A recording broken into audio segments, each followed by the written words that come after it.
Desta vez, questionamos o que significa ser semelhante à Terra. Significa e Quais exoplanetas em nossa galáxia são os 15 mais semelhantes à Terra? Apesar da pergunta ser simples, a resposta é complexa.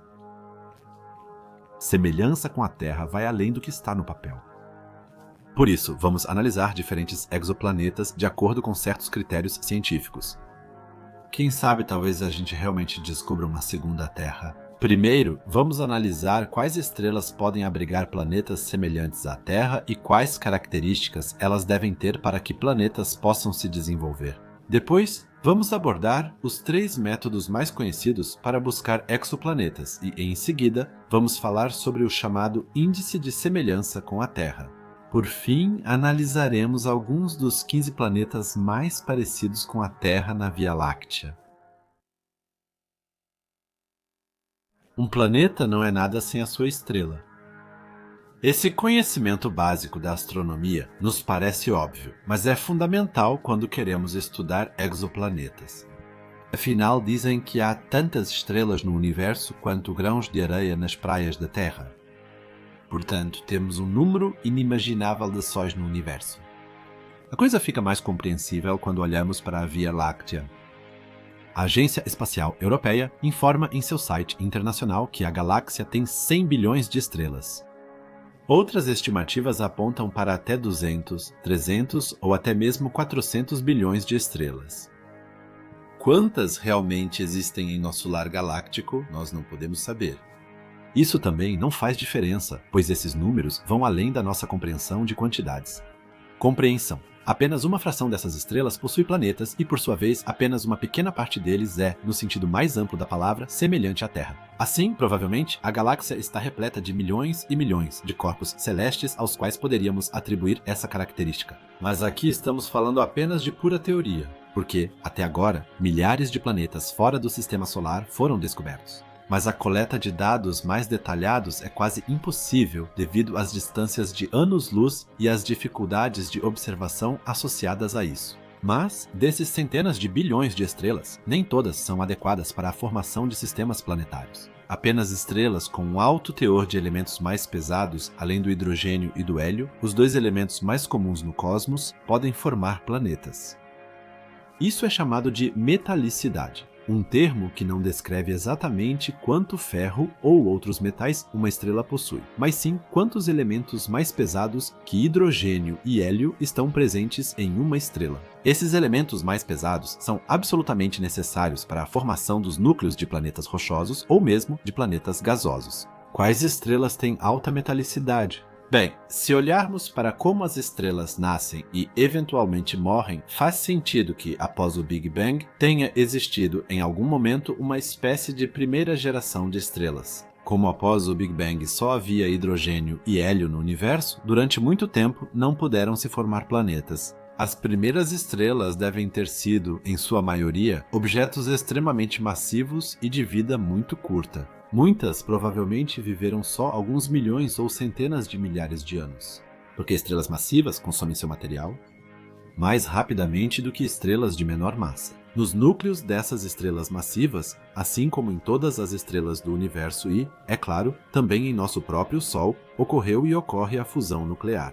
Quando, por exemplo, o hidrogênio no núcleo de um gigante tão massivo se esgotava, o centro se condensava cada vez mais. A temperatura seguia aumentando e o hélio fundido se transformava em elementos mais pesados, como o carbono. Isso continuava assim até que elementos como oxigênio, silício e até mesmo ferro fossem formados. Quanto mais quente o núcleo de uma estrela dessas ficava, já que nem mesmo as estrelas podem viver para sempre, esses monstros massivos explodiam em supernovas. Com as nuvens em expansão de uma explosão estelar dessas, os elementos mais pesados foram espalhados pelo cosmos, a partir dos quais uma segunda e eventualmente uma terceira e talvez até uma quarta geração de estrelas se formaram. Então foi necessário um tempo muito longo para que planetas pudessem se formar, já que elementos mais pesados só passaram a existir no universo a partir de certo momento. Nosso Sol, por exemplo, é uma estrela de terceira geração. Ela provavelmente se formou a partir de uma nebulosa originada de uma supernova, que por sua vez foi estimulada por outras mortes de estrelas. Se condensar e formar uma nova estrela chamada Sol.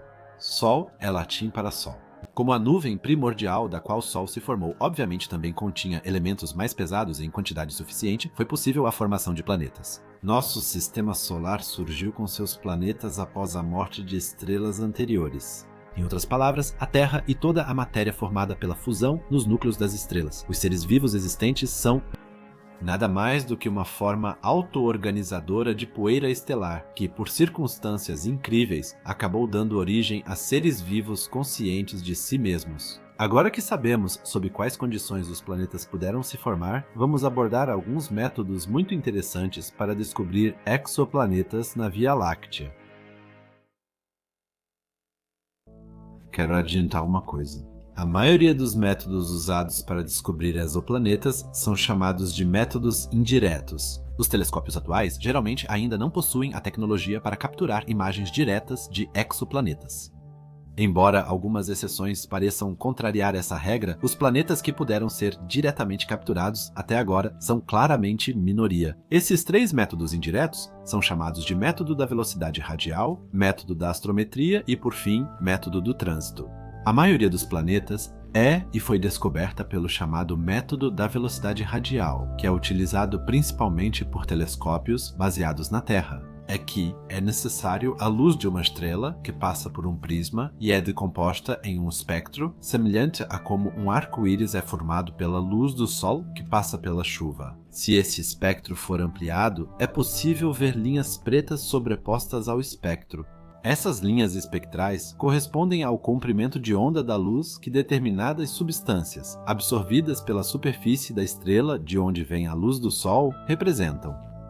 Assim, os cientistas podem descobrir quais elementos a estrela contém e se ela possui uma alta ou baixa metalicidade. O estudo dessas linhas também mostra aos pesquisadores se a estrela formou um sistema planetário. Como assim? Vocês devem estar se perguntando. Quando os planetas orbitam a estrela, eles a puxam e a forçam a entrar em uma órbita menor, ou um tipo de oscilação que em inglês é frequentemente chamada de wobble. Isso faz parecer que a estrela está orbitando um determinado ponto no espaço. Às vezes, isso faz com que a estrela se mova em direção à Terra, e outras vezes para longe dela. Quando isso ocorre, os comprimentos de onda da estrela se deslocam para o vermelho ao se aproximar de nós e para o azul ao se afastar. Ao observar o número de movimentos ao longo do tempo, os astrônomos podem determinar a massa do planeta ou de vários planetas na órbita da estrela. Mas esse método tem uma desvantagem. Só é possível detectar planetas maiores que causam um movimento maior da estrela de alguns metros por segundo. Já planetas parecidos com a Terra geram um movimento muito sutil na estrela. Por exemplo, a Terra faz o Sol se mover só 0,1 metro por segundo. Por isso, a maioria dos exoplanetas descobertos são grandes planetas gasosos não similares à Terra. Outro método é o da astrometria, que também se utiliza do balanço de uma estrela. Quando um telescópio espacial ou satélite, como a sonda Gaia da Agência Espacial Europeia ou seu satélite Hipparcos observa estrelas, eles podem medir o movimento de milhares ou dezenas de milhares de objetos ao mesmo tempo. Essas observações economizam tempo, mas, comparadas ao método de velocidade radial com telescópios terrestres, não são precisas para detectar planetas menores como a Terra. Um outro método muito promissor é o método de trânsito. Quando um planeta, do nosso ponto de vista, passa na frente de sua estrela, há uma queda no brilho da estrela, que é pequena, mas pode ser claramente observada com instrumentos sensíveis. Esses trânsitos bloqueiam parte da luz. Se um planeta do tamanho de Júpiter passasse na frente de outra estrela, isso causaria uma redução de cerca de 1% do brilho normal da estrela. Dessa forma, por exemplo, foi descoberto um chamado Júpiter quente na estrela Henry Draper 2090 e 458, ou seja, um planeta semelhante a Júpiter que orbita sua estrela em uma órbita muito próxima e, portanto, é muito quente. Com diversas observações, cientistas determinaram o período orbital exato da estrela e preveram o momento do escurecimento. Um exoplaneta foi descoberto. Em alguns casos, foi possível, através de uma combinação do método da velocidade radial e do método de trânsito, observar com mais detalhes as atmosferas de exoplanetas e analisar sua composição. Quando a luz de uma estrela diminui devido a um trânsito, ela também atravessa a atmosfera de um planeta. A partir do espectro resultante e de suas linhas de absorção, é possível determinar com bastante confiabilidade a composição da atmosfera de um exoplaneta. Agora que sabemos como encontrar exoplanetas e que o método de trânsito é essencial para achar planetas parecidos com a Terra, vamos agora ver como se mede a similaridade com a Terra e com qual indicador isso é expresso na ciência. Então, como medimos a similaridade com a Terra? Uma ideia seria expressar a similaridade com a Terra de um corpo celeste em porcentagem. 100% representa a própria Terra, e todos os outros corpos celestes teriam então uma certa parte dessa similaridade, ou também... Não é? É importante mencionar também que não apenas planetas podem ser semelhantes à Terra, mas, obviamente, também luas. Se considerássemos esse critério adicional, poderíamos constatar que, no nosso próprio sistema solar, além do candidato habitual Marte, a Lua Titã também seria uma opção. Pois essa lua possui uma atmosfera, assim como, por exemplo, a Lua Europa, que supostamente abriga um enorme oceano sob sua camada de gelo. Mas antes de nos dedicarmos à próxima questão sobre como esse indicador se apresenta, precisamos perguntar o que realmente conta como similaridade à Terra na astronomia, e se isso realmente diz algo sobre a habitabilidade de um corpo celeste. Vocês vão no... Neste vídeo, vocês verão que habitabilidade e similaridade com a Terra nem sempre coincidem. O termo similaridade com a Terra não implica necessariamente um planeta com oceanos, atmosfera adequada ou núcleo ativo. E, finalmente, a habitabilidade para seres vivos. A característica de habitabilidade também deve sempre ser criticamente questionada, pois, no fim, queremos dizer que um planeta deve ser habitável para seres vivos como os da Terra, já que, naturalmente, não conhecemos outras formas de vida ou, melhor dizendo, outras biologias que funcionem segundo regras completamente diferentes. Mas como avaliamos um corpo celeste quanto à sua semelhança com a Terra? Os cientistas já vêm refletindo sobre isso há muito tempo. Eles usam o chamado Índice de Similaridade com a Terra, que é uma sigla em inglês para Earth Similarity Index, ou, em português, Índice de Similaridade com a Terra. Ele é aberto. Abrange vários parâmetros pelos quais um planeta é avaliado. Então, em vez de ter vários números complicados lado a lado, um único número indica a similaridade com a Terra de um exoplaneta ou de uma lua, sendo um igual à Terra. Ou seja, basicamente 100%, por assim dizer. Quanto mais próximo um planeta estiver desse número, mais parecido com a Terra ele deve ser. Por isso, ela também é chamada de escala simples. Ela é usada para facilitar comparações entre planetas e identificar rapidamente planetas interessantes em grandes bancos de dados. Isso também torna a busca por corpos celestes semelhantes à Terra mais fácil e, em última análise, leva a uma estatística melhor sobre planetas parecidos com a Terra em nossa galáxia, além de ajudar a descobri-los. E se você observar como a similaridade com a Terra de um corpo celeste é determinada, pode-se dizer que não existe um método único para calcular o índice de similaridade com a Terra. Assim, uma possibilidade é usar o índice de similaridade com a Terra para exoplanetas com base no raio do planeta e no vento solar ao qual ele está exposto. Como havia poucas informações detalhadas sobre corpos celestes extrasolares, esse método pode ser usado para exoplanetas descobertos pelo método de trânsito pelos satélites Kepler Transiting Exoplanet Survey Satellite, ou PLATO, mas também pelo método da velocidade radial. Já analisamos esses métodos de descoberta de planetas e sabemos que ambos têm prós e contras evidentes. O outro método trata de determinar o índice de similaridade com a Terra com base no raio, densidade, velocidade orbital e temperatura superficial. De acordo com esses parâmetros na astronomia, qualquer corpo celeste com um índice de similaridade com a Terra superior a 0,8 é considerado semelhante à Terra. Um índice de similaridade com a Terra de 0,8 a 1 indica que o corpo celeste provavelmente é um planeta rochoso com temperatura moderada. Planetas entre 0,6 e 0,8 como Marte ainda podem ser habitáveis. Porque a habitabilidade depende de muitos outros fatores e não é necessariamente descrita pelo índice de similaridade com a Terra. Em outras palavras, o índice de similaridade com a Terra e a habitabilidade de um planeta são determinados por fatores muito diferentes. Um corpo celeste pode se assemelhar à Terra se tiver tamanho semelhante. Isso, por exemplo, se aplica a Vênus. Mesmo com massa e posição na zona habitável semelhantes à Terra, a temperatura da superfície ainda impede a habitabilidade para a vida terrestre. Portanto, neste vídeo, vamos tratar menos do fator de habitabilidade, pois ele é tão complexo que exigiria um vídeo próprio. A busca por planetas semelhantes à Terra também é dificultada pelo fato de existirem diferentes satélites que procuraram e ainda procuram por esses corpos celestes. Os instrumentos de cada satélite podem, em parte, ser bastante diferentes uns dos outros ou nem sempre observam os mesmos planetas. Isso faz com que os bancos de dados extraídos dessas observações listem alguns planetas de maneiras bastante diferentes. A mais conhecida dessas listas é o Catálogo de Exoplanetas Habitáveis da Universidade de Porto Rico, com o apoio do Observatório de Arecibo. Vamos nos basear principalmente nessa lista aqui, pois várias listas só complicariam o assunto. Também vale mencionar, para fins de completude, que na ciência, além do índice de similaridade com a Terra, existe ainda o índice de habitabilidade planetária, ou índice de habitabilidade planetária, que é uma espécie de índice de habitabilidade. Se vocês tiverem interesse, podemos analisar isso em um vídeo separado, o que realmente torna um planeta habitável e o que não torna. Antes de começarmos, uma observação. Existe uma interpretação chamada conservadora e outra otimista dos dados coletados por telescópios e satélites que buscam exoplanetas.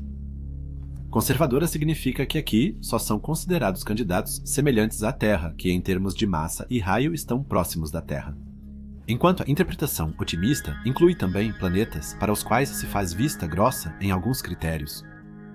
Candidatos conservadores são exoplanetas com diâmetro de até 1,5 raios terrestres e massa de até 5 massas terrestres, e que podem ser considerados quase sem dúvida como planetas rochosos, onde possivelmente poderia existir água líquida na superfície. Segundo uma interpretação conservadora, esses corpos celestes ficam na zona habitável de suas estrelas. No caso de uma estrela semelhante ao Sol da classe espectral G, isso corresponde à faixa de 0,99 até 1,69. Unidade astronômica ou unidade astronômica, unidade astronômica. Unidade, distância do Sol à Terra cerca de 150 milhões de quilômetros da estrela, sem exceder ou ficar abaixo disso. Planetas, segundo esse entendimento, não estão a mais de 253 milhões de quilômetros e nem a menos de 148,5 milhões de quilômetros de sua estrela. Para outras classes espectrais, esses valores mudam, pois a zona habitável pode estar mais perto ou longe. Vamos conhecer os 15 planetas mais conhecidos e similares à Terra na Via Láctea até agora. A lista que estamos apresentando aqui foi criada com base no conhecimento científico atual e, é claro, pode mudar a qualquer momento no futuro.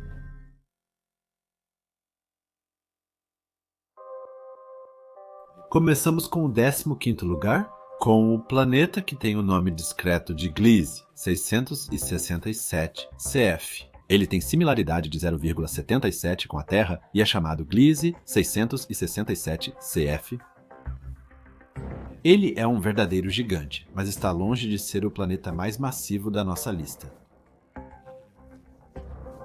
Gliese 667 CF foi descoberto em 2013 e fica a 12 anos-luz de distância. No sistema estelar triplo Gliese, esse sistema é composto pelas Gliese 667A, B e C pela convenção de nomenclatura. Isso significa que Gliese 667 CF é o 5º planeta descoberto, mas é o 4º planeta a partir da estrela.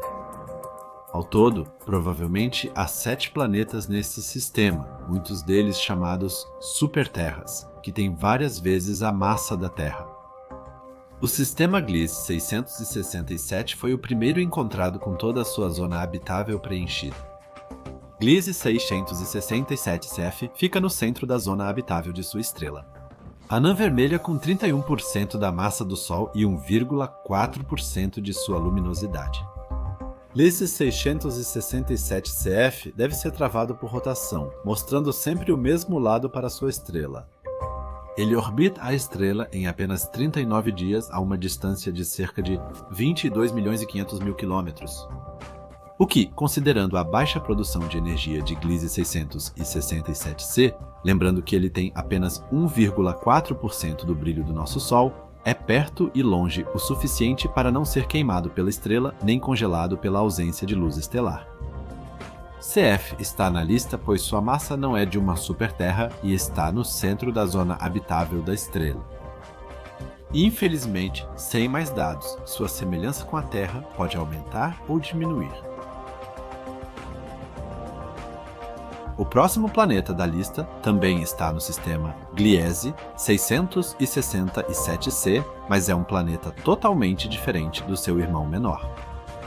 No planeta Gliese 667cc é um corpo celeste que foi descoberto por um cientista da Universidade de Göttingen e da Carnegie Institution for Science, no estado americano de Washington, a 22 anos-luz da Terra. Esse planeta é chamado de superterra porque, segundo os cientistas, ele possui uma massa mínima de 3,8 vezes a massa da Terra. Como já ouvimos agora há pouco, ele orbita a mesma estrela Gliese 667c que seu irmão menor. Essa superterra recebe da anã que ela orbita cerca de 1/10 a menos de luz do que a nossa Terra recebe do Sol. Mas como grande parte dessa luz está na faixa do infravermelho, o planeta pode absorver quase a mesma quantidade de energia que a nossa Terra. A anã Gliese 667c, ao contrário do nosso Sol, quase não possui elementos metálicos, por isso já é relativamente surpreendente que existam planetas nesse sistema. Essa descoberta foi feita há cerca de 9 anos, em janeiro de 2012, e segundo os cientistas, todo o sistema é um sistema muito incomum. É preciso ter em mente que a distância de 22 anos-luz até esse sistema equivale a cerca de 209 trilhões de quilômetros.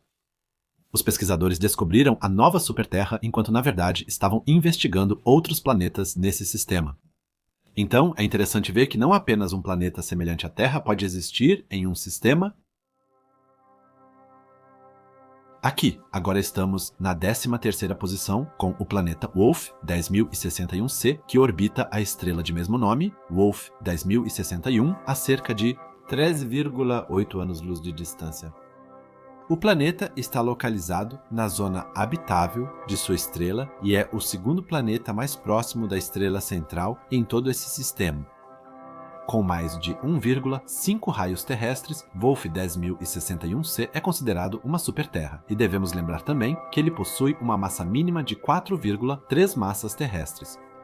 Provavelmente, trata-se mais de um tipo de pequeno planeta gasoso, uma espécie de mini Netuno, do que de um corpo celeste terrestre. Mas, ao mesmo tempo, não podemos saber isso com certeza, porque não temos muitos dados sobre esse planeta. Com base em seu raio e massa, conclui-se que sua densidade é semelhante à da Terra, mas só se encaixa em um raio bem maior que o da Terra. Devido à sua enorme massa, a força gravitacional, ou seja, a gravidade em Wolf 10.061c seria 1,6 vezes mais forte do que na Terra. Uma pessoa que aqui, por exemplo, pesasse 100 quilos, pesaria 160 quilos nesse planeta se medíssemos isso pelos padrões terrestres.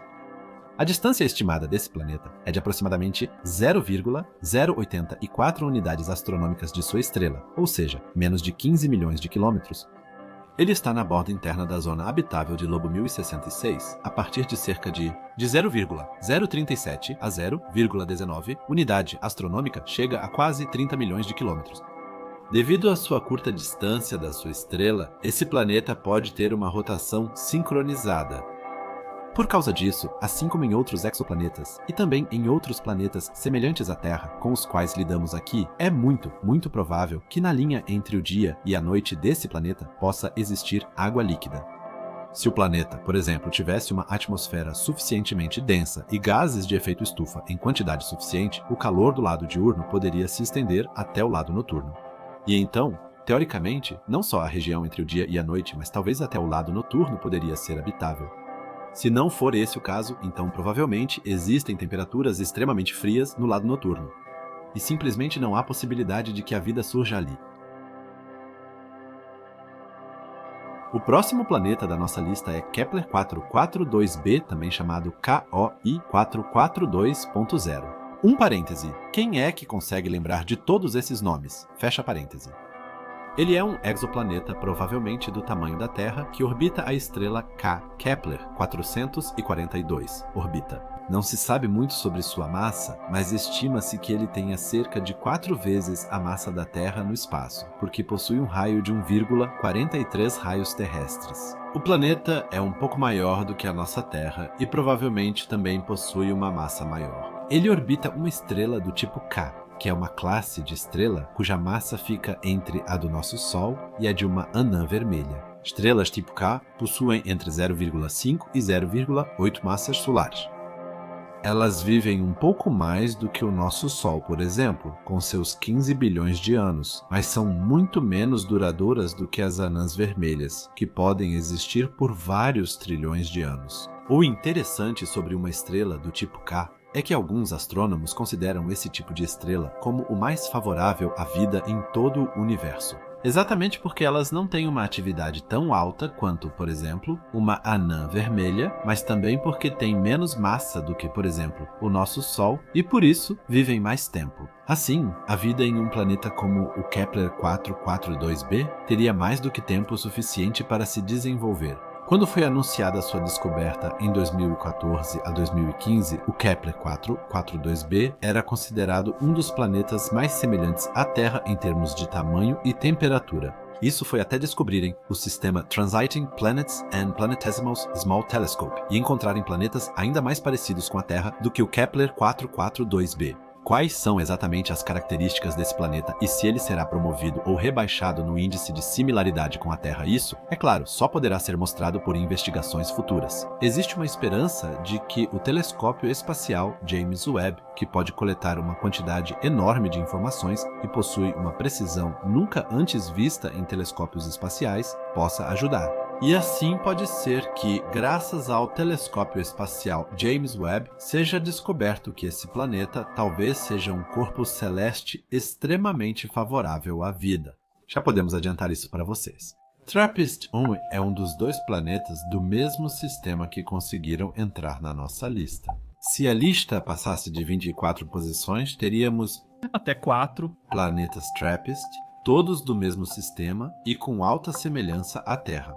A 40 anos-luz de distância está o quarto dos 7 planetas desse sistema. Ele tem uma semelhança com a Terra de 0,88, mas apenas uma massa de 0,62 massas terrestres e um raio de 0,91 raios terrestres. Ele representa bem todo o seu sistema. A anã vermelha, TRAPPIST-1, possui nada menos que 7 planetas semelhantes à Terra, o que torna esse sistema o mais interessante de todos os sistemas de exoplanetas encontrados até agora. ENS-E orbita sua estrela em rotação sincronizada devido à proximidade do planeta com a estrela.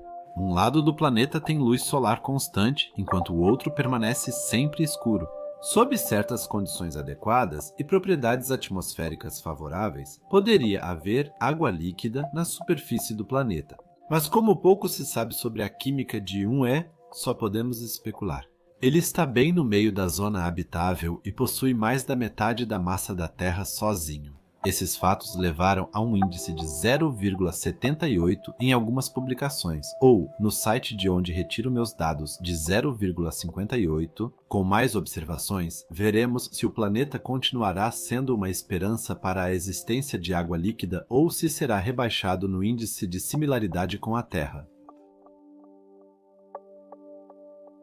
Em 10º lugar, encontramos um planeta que está na constelação do Pequeno Cão e orbita a estrela de Laertes. Essa é uma anã vermelha a uma distância de cerca de 12 anos-luz, o que faz dessa estrela uma das vizinhas mais próximas do Sol. A estrela possui um sistema planetário com 2 exoplanetas conhecidos e recebeu o nome do astrônomo holandês Willem Jacob Leuten, que descobriu a estrela em 1935 Entre 1937 e 1980, esse astro foi estudado com placas fotográficas e outras medições. E assim, já na década de 1980, suspeitava-se que a estrela de Luyten poderia ter um companheiro planetário, mas naquela época ainda não havia sido encontrado de forma definitiva. Partiu-se da hipótese de um planeta com ou 1,5 ou 70% da massa de Júpiter, que deveria orbitar a estrela a cada 10, 20, 40, 60 ou 50 anos. Usando o método da velocidade radial, buscou-se esse tipo de companheiro, mas a procura por esse corpo celeste não teve sucesso. Em março de 2017, anunciaram a descoberta de 2 planetas em torno da estrela de Luytens.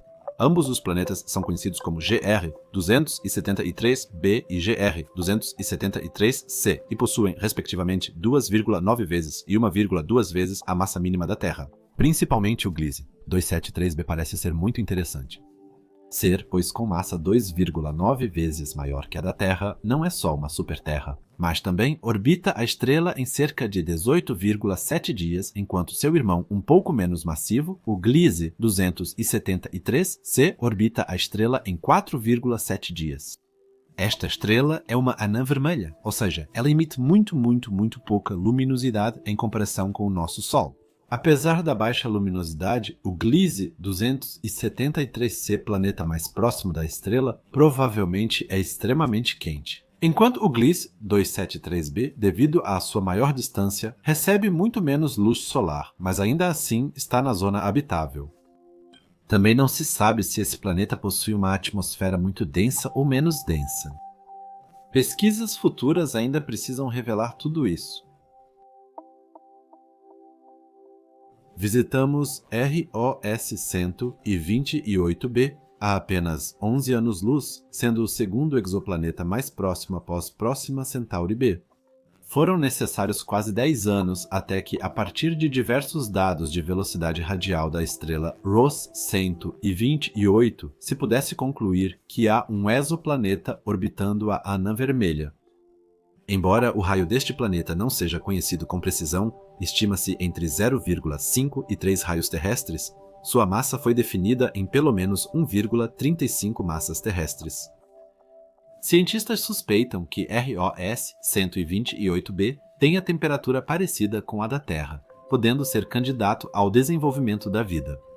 Se o planeta tivesse, por exemplo, uma albedo semelhante à da Terra, ou seja, 0,3, o planeta teria uma chamada temperatura de equilíbrio de 7 graus Celsius, o que está apenas alguns graus abaixo da temperatura média da Terra. Como os cientistas não têm dados detalhados, não se sabe a temperatura exata, pois muitos parâmetros atmosféricos seguem desconhecidos. A Terra está 20 vezes mais distante do Sol do que ROS 128b. Do seu astro central.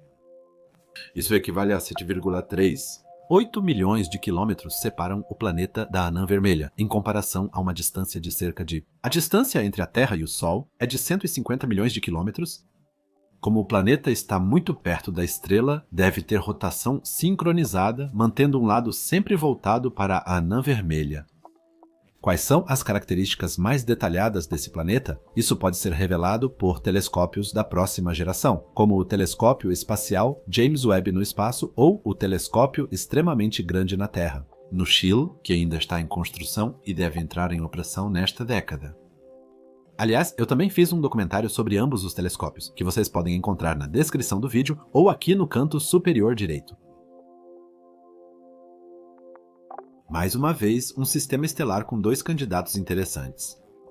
Na constelação do relógio de pêndulo, a 12 anos-luz da Terra, está Gliese 1061 ou Gliese 1061. Uma anã vermelha com um sistema de 3 planetas. Um dos planetas tem massa de 1,75 terras em só 6,7 dias. Esse período orbital curto é comum em exoplanetas de anãs vermelhas, como já vimos nesta lista. De fato, sua massa e sua posição o tornam muito semelhante à Terra. Mas, como ocorre com planetas que orbitam anãs vermelhas, há um grande porém. As anãs vermelhas são extremamente ativas nos primeiros bilhões de anos de sua existência e bombardeiam os planetas que orbitam ao seu redor, com radiação intensa altamente ameaçadora para qualquer vida desprotegida que possa ter surgido ali. Essa radiação vem de enormes erupções estelares. Só após bilhões de anos, essas estrelas se acalmaram o bastante para que o sistema estivesse praticamente fora de perigo. Mas até lá, as erupções estelares provavelmente já teriam queimado fortemente os planetas do respectivo sistema ou os contaminado com radiação de tal forma. É provável que qualquer forma de vida que tenha se desenvolvido lá em algum momento tenha morrido imediatamente. Gliese 1061c pode ser semelhante à Terra, mas a infância agitada de sua estrela provavelmente eliminou qualquer vida em formação. Ainda não se sabe que atmosfera esse planeta tem, por isso, alta semelhança com a Terra não garante alta habitabilidade. E também com Gliese 1066d, um planeta que, aliás, está no mesmo sistema estelar que o colocado anterior. Temos outro candidato relativamente próximo do Sol, a apenas 12 anos-luz, orbitando uma anã vermelha. Sua descoberta foi anunciada em 2019. O planeta orbita sua estrela a cada 12,4 dias e está a uma distância muito pequena, de apenas 7,79 milhões de quilômetros em média de sua estrela. Por isso, ele está ainda mais ligado a ela. Assim, ele não está apenas na zona habitável de sua estrela. Ele provavelmente também recebe a quantidade certa de luz estelar para talvez desenvolver vida ali, em uma estreita faixa na linha entre o dia e a noite, abrigar água líquida. E a estrela que abriga esse planeta é 2 bilhões de anos mais velha que o nosso Sol, então esse planeta também é 2 bilhões de anos mais velho que a nossa Terra. Em teoria, a vida teria tido mais tempo para se desenvolver lá. Será que esse planeta, e talvez até seu irmãozinho, não já teriam perdido mais ou menos sua atmosfera durante os dias jovens e quentes da estrela? Ou qualquer forma de vida que estivesse começando a existir? A intensa radiação da estrela a destruiu nos primeiros bilhões de anos. O sétimo lugar é um planeta que está localizado a uma distância muito pequena do nosso Sol. E está só a 4,2 anos-luz da estrela. Próxima Centauri, que aliás faz parte de um sistema estelar triplo, chamado Alpha Centauri A e Alpha Centauri B. Na verdade, Próxima Centauri é até a estrela mais próxima do Sol, e Alpha Centauri está ainda 0,1 ano-luz mais distante, porque esse sistema estelar triplo é incrivelmente grande. O planeta detectado aqui pelo método da velocidade radial não está apenas na zona habitável. Segundo os cientistas, também pode existir água líquida nele, o que, como sabemos, é um requisito importante para a vida semelhante à da Terra. Com uma distância de 301 anos-luz, o planeta Kepler 7409c é um planeta aproximadamente do tamanho da Terra. Na verdade, também com um raio muito semelhante e uma massa apenas 20% maior do que a da Terra. Um dos exoplanetas mais distantes semelhantes à Terra que já foram encontrados até agora. Ele orbita sua estrela, uma anã vermelha, a uma distância de cerca de 10 milhões de quilômetros. Duração de cerca de 19,5 dias. Em raio e massa, ele deve ser o planeta mais parecido com a Terra. Mas, como sabemos até agora, esses não são, é claro, os únicos critérios que determinam a semelhança com a Terra. O planeta recebe cerca de 3/4 da luz estelar que a Terra recebe do Sol. Isso significa que, nesse planeta, provavelmente faz um pouco mais de frio em média. Mas, dependendo do albedo ou também dos gases do efeito estufa, esse planeta poderia, é claro, ser um verdadeiro inferno de calor. Não sabemos, pois não há dados detalhados sobre esse planeta. O problema das informações sobre esse planeta é sua grande distância. Por isso, só podemos saber muito pouco. Esse problema, por exemplo, nós temos com planetas como Próxima Centauri B, que está a apenas 4,2 anos-luz de distância, ou com outros planetas a 12 ou 14 anos-luz de distância? Não. As pessoas poderiam viver nesse planeta, de acordo com as informações conhecidas até agora, 75% da luz do Sol. Ok? Isso é obviamente bem menos, mas se isso for compensado por uma atmosfera um pouco mais espessa, poderia realmente haver nesses planetas as condições mais semelhantes às da Terra, que já foram encontradas em qualquer planeta até agora? E porque o planeta tem massa quase igual e raio parecido ao da Terra. Se os humanos fossem se estabelecer nesse planeta agora, praticamente não teriam problemas para lidar com a gravidade local, porque ela é só um pouquinho mais alta do que a da Terra. Essa lista, é claro, ainda reserva outros corpos celestes, e vocês vão se surpreender com o quanto esses planetas podem ser parecidos com a Terra. Bem-vindos de volta ao sistema Transiting Planets and Planetesimals, Small Telescope Transiting Planets and Planetesimals. Small Telescope 1D é o próximo candidato com um índice de similaridade com a Terra de 0,9. Ele está, diferente de seu irmão mais velho, o 1E, do lado de fora da zona habitável e orbita sua estrela em apenas 4 dias. Por isso, ele está a só 3 milhões de quilômetros de sua estrela. Essa proximidade com Transiting Planets and Planetesimals Small Telescope 1 faz com que o planeta não seja exatamente um candidato perfeito para habitabilidade. Então, por que ele entrou na nossa lista? Transiting Planets and Planetesimals. Small Telescope 1E é pequeno, está a um passo de sua estrela e tem um período orbital muito curto. E, de acordo com modelos teóricos, o planeta passa por um efeito estufa descontrolado, o que provavelmente fez com que seus oceanos originais tivessem evaporado. Assim, ele provavelmente já é um planeta desértico, talvez com atmosfera muito densa, o que pode torná-lo uma irmã menor de Vênus. 1D é a melhor prova de que o índice de similaridade com a Terra realmente precisa ser revisado. As altas temperaturas e a proximidade com a estrela tornam o planeta muito inóspito para a vida extraterrestre. Mas a proximidade da zona habitável e baixa massa fazem o índice de similaridade com a Terra ser 0,9. Como nada mais se sabe sobre ele, ele também pode ser rapidamente rebaixado caso os astrônomos, por exemplo, descubram que o planeta não possui atmosfera, quase tão distante quanto o exoplaneta Kepler 7.1469c, apenas um pouco mais perto da Terra. Lá está o planeta K272e. Por trás dessa designação enigmática, há um exoplaneta que orbita a anã vermelha K272. Ele é o mais externo dos 4 planetas descobertos pelo telescópio espacial Kepler, da Administração Nacional da Aeronáutica e Espaço. Ele foi descoberto pelo método de trânsito e tem uma temperatura média de cerca de 16 graus Celsius, então é muito parecido com a Terra em termos de temperatura. Ele tem raio de 0,86 raios terrestres e massa de 2,8 terras. Isso significa que esse planeta é significativamente mais denso do que a Terra. Isso também quer dizer que, apesar do seu pequeno raio, ele deve ter uma gravidade incrivelmente alta. Além disso, os astrônomos descobriram que esse planeta, junto com outro planeta, está localizado na zona habitável de sua estrela, uma anã vermelha. E como essa estrela terá uma expectativa de vida 40 a 50 vezes maior do que o Sol, ou seja, mais de 500 ou 600 bilhões de anos, a vida potencial teria mais do que tempo suficiente para se desenvolver lá. Com grande probabilidade, também temos aqui uma rotação sincronizada, o que mais uma vez cria a condição de que a água líquida provavelmente só possa se manter em certos pontos da superfície desse planeta. O planeta recebe 46% mais luz solar do que a Terra. Se assumíssemos que há água lá, os oceanos ou lagos seriam fervidos. Portanto, para ser habitável, esse planeta precisaria de muitos aerossóis em sua atmosfera, para que, por exemplo, eles possam atenuar um pouco a luz solar que chega, bloqueando parte da luz.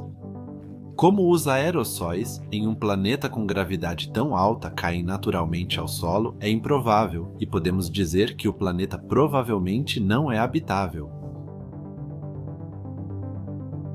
Em 2020, a alegria foi grande entre os cientistas da Administração Nacional da Aeronáutica e Espaço, o telescópio espacial Transiting Exoplanet Survey Satellite da Administração Nacional da Aeronáutica e Espaço havia descoberto seu primeiro grande exoplaneta, TU-700, que, dependendo de como você queira ver, não está tão longe nem tão perto, pois fica a apenas cerca de 100 anos-luz de distância e é muito parecido com a Terra. Com uma similaridade com a Terra de 0,99, ele não está apenas em segundo lugar na nossa lista, mas, segundo os cientistas, também pode haver a existência de água líquida por lá. Primeiro, os astrônomos pensaram que esse planeta Era considerado um mini Netuno, mas investigações detalhadas mostraram que o planeta era ainda menor, e descobriram que esse planeta mais distante não só tem um tamanho semelhante ao da Terra, mas também está localizado na zona habitável. Segundo cientistas da Administração Nacional da Aeronáutica e Espaço, o planeta é cerca de 20% maior que a Terra e leva 37 dias para orbitar sua estrela. E recebe dessa estrela 88% da energia que a Terra recebe do Sol. Isso também não é tão ruim, se pensarmos que esse planeta só precisa ter um pouco mais de gases do efeito estufa para ter temperaturas adequadas à vida. Nesse sistema, aparentemente existem 3 planetas, mas todos eles têm a mesma desvantagem que já vimos em outros planetas desta lista. Eles mostram sempre o mesmo lado para sua estrela.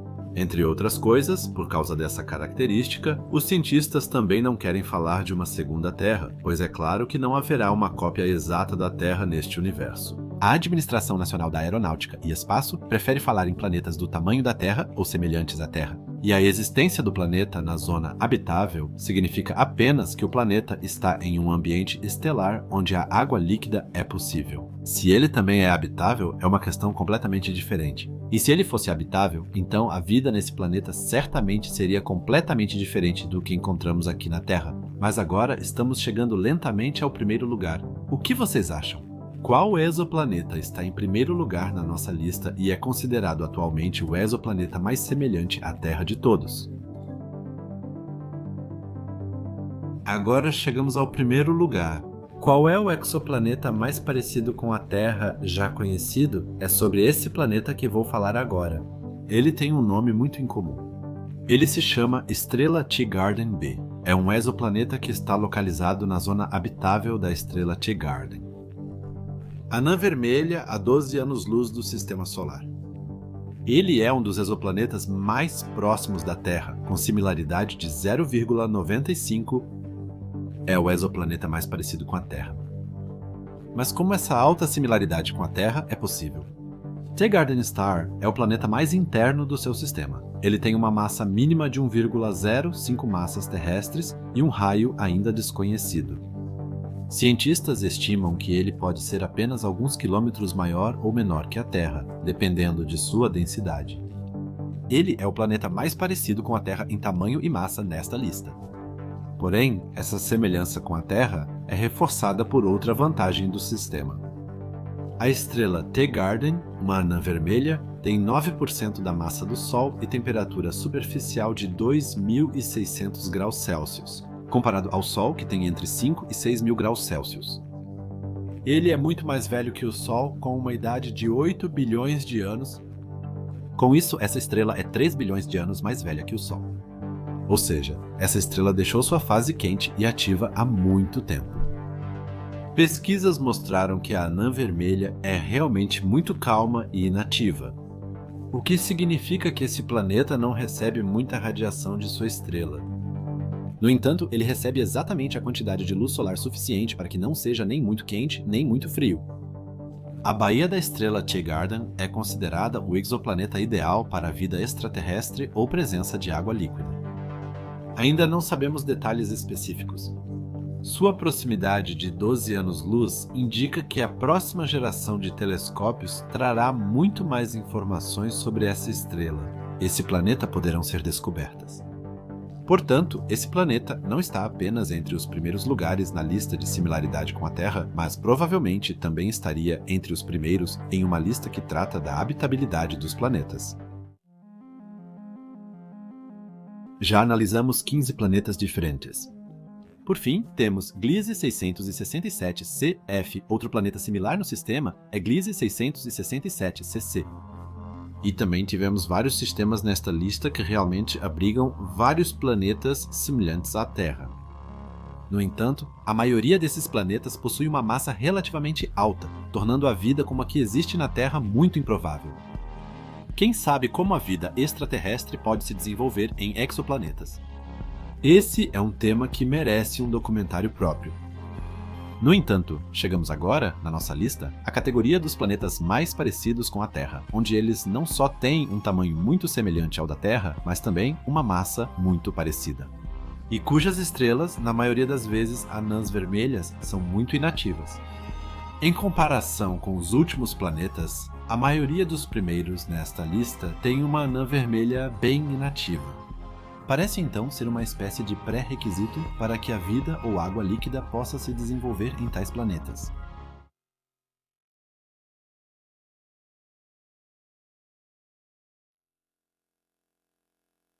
O Sistema Solar, um fogo de fusão estelar chamado Sol em seu centro, e muitos planetas pequenos e grandes, asteroides e planetas anões é o que chamamos de nosso lar. Vivemos em um planeta azul que orbita sua estrela central em um ano. Vemos outros planetas cuja composição é semelhante à da Terra ou até completamente diferente. No Sistema Solar, devemos às sondas interplanetárias belas imagens e, de certo modo, nossa existência. Ao mesmo tempo, ele é anjo da guarda e carrasco. Neste documentário abrangente, vamos visitar os maiores e mais interessantes corpos celestes, explorar os limites do Sistema Solar e até mesmo deixar nosso lar para adotar perspectivas extragalácticas. Por fim, vamos analisar o Sistema Solar inteiro e olhar novamente para nosso lar. E agora, vamos começar nossa jornada. Desejo a todos uma estadia informativa a bordo da nossa nave estelar fictícia, com a qual exploraremos os planetas, os limites do Sistema Solar, o ambiente do Sol e parte da galáxia. Como iniciar uma viagem dessas sem a estrela do Sistema Solar? O Sol, ou Sol em latim, é o centro do Sistema Solar, em torno do qual giram os 8 planetas, asteroides e planetas anões. Ela é formada por mais de 92% de hidrogênio que, em seu interior, sob alta temperatura e pressão, é transformado em hélio, o segundo elemento mais comum nas estrelas e no universo. Aliás, ela está a 149,6 milhões de quilômetros, em média, da Terra, e sua luz leva 8 minutos e 20 segundos para chegar até nós. O Sol se formou há cerca de 4,7 bilhões de anos após o colapso de uma nuvem interestelar de gás. Agora ela é chamada de anã amarela e entrará em fase instável em 7,63 bilhões de anos, sobre a qual chamamos de gigante vermelha. O Sol possui zonas em camadas distintas. Enquanto, como já mencionado, ocorre a fusão nuclear de hidrogênio em hélio no núcleo, a energia gerada é transferida através da zona de radiação, que tem cerca de 380 mil quilômetros de espessura, para a zona de convecção. Na zona de convecção, a energia chega à fotosfera através de correntes de gás. A densidade do Sol diminui rápido perto da superfície, permitindo que a energia atravesse a fotosfera. Depois vem a cromosfera, camada externa do Sol que se estende por 2.000 km acima da fotosfera. Pode ser vista como um contorno vermelho do Sol em eclipses solares totais. Ela passa para a coroa, que é extremamente quente e também só pode ser observada a olho nu durante eclipses solares. Frequentemente dizem que o Sol não é uma estrela especial na galáxia, mas as aparências realmente enganam.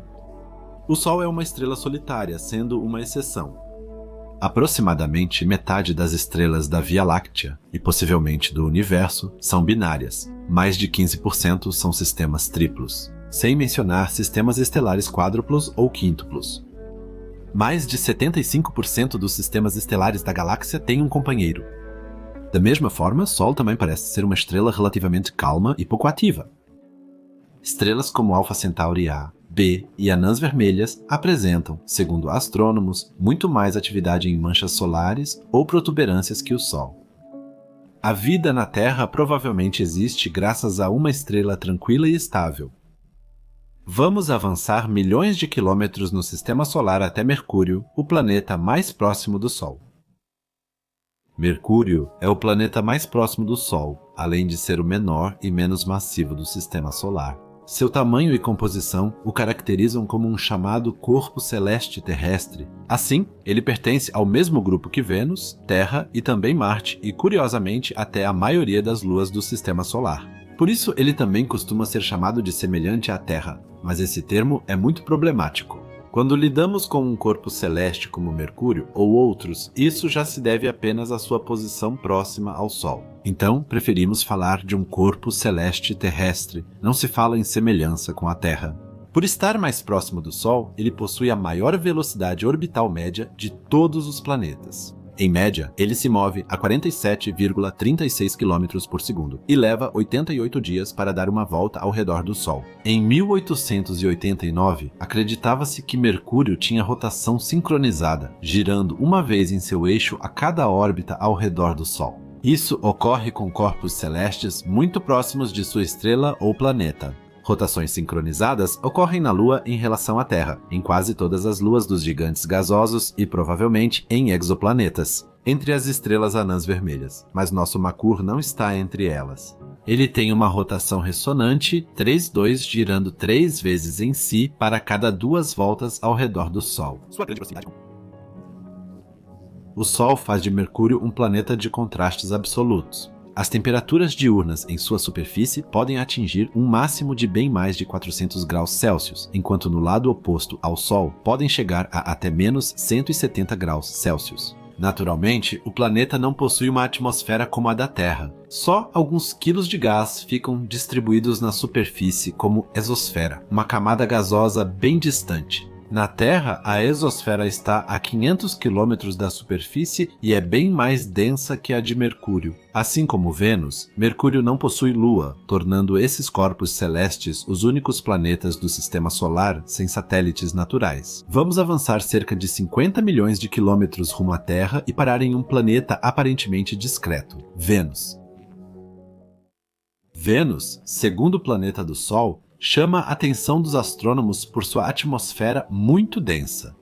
Ela também é o planeta que chega mais perto da Terra, com uma distância mínima de 38 milhões de quilômetros. O planeta tem tamanho e massa semelhantes ao nosso, mas difere na geologia e, sobretudo, na atmosfera, que é composta por 96% de dióxido de carbono, diferindo enormemente do planeta azul. A atmosfera de Vênus é tão densa que é o único planeta rochoso do Sistema Solar que é constantemente opaco. Só a Lua Titã de Saturno possui características parecidas, já que suas nuvens também estão sempre fechadas. Até o século XX, acreditava-se que Vênus possuía densas florestas e vida parecida com a da Terra. Considerava-se o planeta como uma espécie de paraíso. Mas observações detalhadas com telescópios terrestres, espaciais e satélites em Vênus mostraram o oposto. Vênus é um planeta que mais se aproxima da definição de um inferno. Uma pessoa que estivesse na superfície de Vênus sem traje espacial ou qualquer outra proteção seria queimada imediatamente por temperaturas de pelo menos 440 graus Celsius, esmagada pela pressão atmosférica 90 vezes maior que a da Terra e envenenada pelo dióxido de enxofre presente na atmosfera. A espessura das nuvens em Vênus atinge centenas de quilômetros, sem comparação com a Terra. Alguns espectadores podem se perguntar por que Vênus é tão quente, mesmo com nuvens espessas e pouca radiação solar atingindo a superfície. Não é necessário calor para um efeito estufa adequado que seja liberado da superfície de um planeta para a atmosfera na forma de radiação infravermelha e armazenado nela? A alta quantidade de dióxido de carbono na atmosfera é parte da causa das altas temperaturas. O dióxido de carbono armazena bem o calor. Mesmo pequenas quantidades na atmosfera podem garantir que um planeta como a Terra não seja frio, mas sim tenha temperaturas adequadas à vida. Vênus tem grandes quantidades desse gás, sendo o corpo celeste mais quente do Sistema Solar. Mas de onde vem esse calor? Grande parte da energia térmica vem da luz solar. As nuvens refletem muito, mas a proximidade do planeta com a estrela faz com que a atmosfera armazene bastante energia solar. Como a atmosfera de Vênus possui milhares de vezes mais dióxido de carbono do que a atmosfera terrestre, uma quantidade muito maior de energia é armazenada do que na Terra. Com sua quantidade relativamente pequena de dióxido de carbono, de 0,04%. Encontramos outro culpado nos vulcões. O planeta segue muito ativo tectonicamente, gerando um vulcanismo que não deve ser subestimado. Com uma câmera a bordo da sonda Venus Express, pesquisadores descobriram até sinais claros de vulcanismo ativo em Vênus. Até 2015, 4 regiões do planeta tiveram temperatura elevada para até 830 graus em poucos dias. Isso significa que Vênus ainda seria geologicamente muito ativa, diferente de Marte, que muitos cientistas já consideram praticamente resfriado. A energia térmica dos vulcões fica na atmosfera e só escapa lentamente para o espaço. Portanto, vemos o que acontece quando um planeta possui uma atmosfera tão densa quanto a da irmã da Terra. Ah, sim, o planeta azul. Agora, vamos visitar um velho conhecido em nossa jornada pelo Sistema Solar. A Terra possui várias características especiais. Qual delas é a mais única?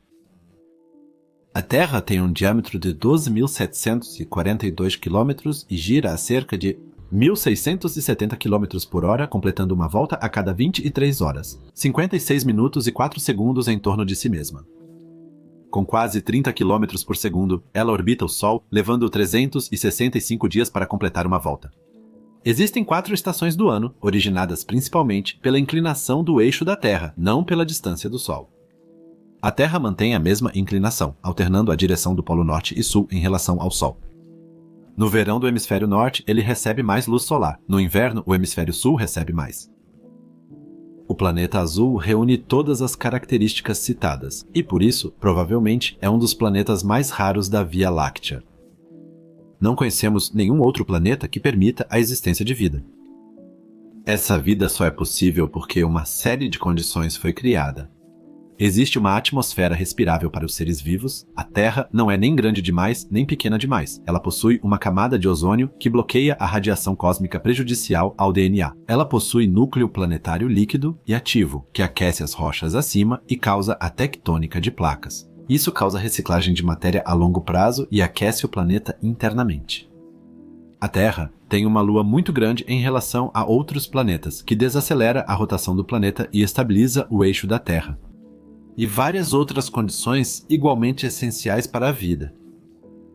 A distância da Terra ao Sol, 149,6 milhões de quilômetros, corresponde a uma unidade astronômica na astronomia. Assim, medem-se distâncias dentro de um sistema estelar.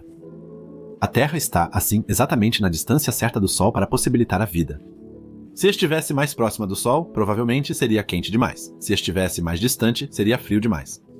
Podíamos falar da Terra por horas, mas quero chamar sua atenção para algo muito especial, algo que literalmente está adormecido sob seus pés. Os fragmentos de um planeta estranho. O que à primeira vista parece a fantasia de um autor de ficção científica é, na verdade, um fato científico anunciado na 52ª Conferência de Ciência Lunar e Planetária em 2021. A ideia de que fragmentos de outro planeta estão no manto da Terra surgiu após pesquisas de cientistas da Universidade Estadual do Arizona. Pesquisadores afirmam que partes do planeta estranho ficam no interior da Terra, sob a África Ocidental e o Oceano Pacífico, como 2 grandes aglomerados. Os fragmentos não vêm de qualquer planeta, mas sim de um corpo celeste muito específico, ao qual a Terra deve não apenas a existência da Lua, mas também sua forma atual. Meus queridos espectadores, os fragmentos do planeta sob nossos pés vêm de nenhum outro corpo celeste senão Theia. Os pedaços encontrados são milhões de vezes maiores que o Monte Everest, porém menores e mais quentes que o entorno, e só podem ter vindo de Theia, do corpo celeste que atingiu a Terra após sua formação. Segundo as estimativas da equipe que fez essa descoberta, Theia tinha de 0,1 a 0,45 vezes a massa da Terra, então provavelmente era significativamente mais massivo do que Marte. As consequências dessa colisão transformaram a Terra em uma bola incandescente de magma. Segundo os cientistas, a energia da colisão foi responsável não apenas pela formação das camadas da Terra, mas também pela evolução química de longo prazo do planeta. Em outras palavras, sem esse impacto gigantesco, provavelmente nunca teria existido vida na Terra. E as consequências do impacto foram ainda mais além. O material da colisão se acumulou na órbita da Terra e se condensou, formando a Lua. Terra e Lua, portanto, estão inseparavelmente ligadas e são feitas do mesmo material. Ambos são filhos de Terra e Theia. Só para lembrar, a Terra é composta por diferentes camadas, sendo a mais externa a crosta terrestre. Ela tem apenas algumas dezenas de quilômetros de espessura e é nela que vivemos. Sob a crosta fica o manto terrestre, que é viscoso. Foi lá que cientistas acharam fragmentos do planeta estranho. Como esses fragmentos chegaram ao manto terrestre? Após a colisão da Terra com Theia, partes de Theia afundaram no manto terrestre sem derreter. Eles podem estar lá há mais de 4 bilhões de anos e talvez até continuem existindo até o fim do planeta azul. Essa colisão planetária quase levou a Terra primitiva à beira da destruição. Mas será que devemos agradecer ao acaso por Theia ter escolhido justamente a Terra como parceira? Sem esses dois pais, os filhos deste planeta provavelmente nunca teriam nascido. Há milênios, Marte tem papel importante na mitologia e imaginação das pessoas. Na mitologia romana, por exemplo, ele era o deus da guerra e na era moderna imaginava-se que existiria vida nele. Essas ideias foram logo abandonadas ao perceberem que o planeta não se parecia com a Terra. Ele possui uma atmosfera extremamente fina, está muito distante do Sol e tem, se é que tem, apenas um campo magnético muito fraco. Rapidamente surgiu a opinião científica de que não existiria vida nesse planeta. Marte leva menos de 2 anos terrestres para dar uma volta ao redor do Sol. Sua órbita é muito elíptica. Na maior aproximação, ele fica a 207 milhões de quilômetros do Sol.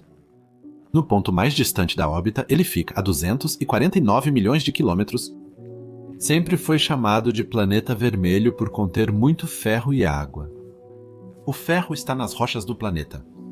Quando o ferro em Marte entra em contato com a água, o ferro oxida, o que chamamos de ferrugem, e isso também acontece na Terra. Esse processo dá a cor vermelha a Marte, que possui os maiores desfiladeiros e elevações do Sistema Solar.